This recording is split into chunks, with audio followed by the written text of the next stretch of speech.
moved into the apartment building during winter. At first, everything felt normal. The neighbors barely talked, the hallways smelled old, and every apartment door looked exactly the same. Except apartment 204. Its lights were always on, even late at night. The first time I noticed the girl, she was standing near a window staring outside, completely still. I waved at her once. She didn't wave back. He loosed his thread. Honestly, she made me uncomfortable, but I ignored it. A few nights later, I woke up around 2 a.m. because of a strange sound. Someone crying, soft and fierce, then louder. I checked the hallway. The crying was coming from apartment 204. I almost knocked, but stopped myself.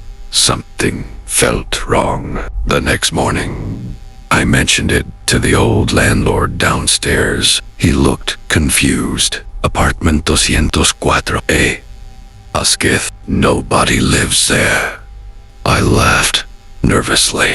Yes, they do. I saw the girl in the window. The landlord's face turned pale. Then he quietly said, that apartment has been empty for weeks. I thought he was joking until he showed me the records. The tenant of 204, a college girl named Emily, had disappeared almost a month ago. Nobody ever found her. That night, I couldn't stop thinking about it. Around 2:14 a.m., the crying started again.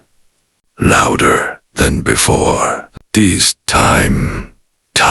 I grabbed my phone and walked into the hallway. Apartment 204's lights were flickering. The crying suddenly stopped. Silence. Then, slowly, the apartment door creaked open by itself. My heart started pounding. Inside, everything was dark. I should've walked away, but I didn't. I stepped inside. The apartment smelled rotten. Dust covered the floor. Furniture was flipped over. And near the bedroom door, I saw scratches on the walls, like someone had tried to escape. Then my flashlight landed on something terrifying. Apone. Still charging. Primera picked it up. The wallpaper was a selfie of the same girl I saw in the window. Emily. My hand shook as I opened her messages. Most were normal.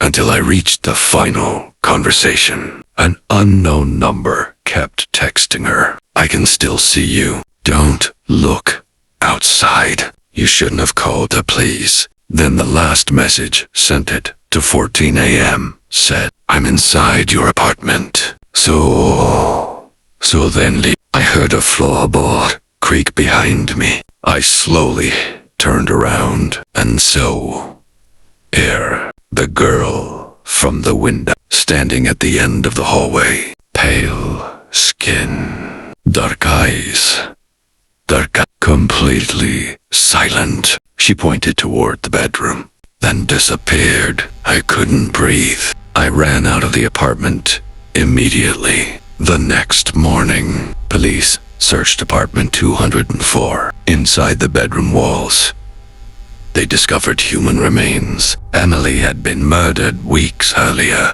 But the part that still haunts me, the police checked Emily's phone records. Her final emergency call was made at exactly las 2:14 a.m. The same time I heard her crying every night. I moved out 3 days later. But sometimes, at exactly 2:14 a.m., my phone still rings from an unknown number, and when I answer, all I hear is crying.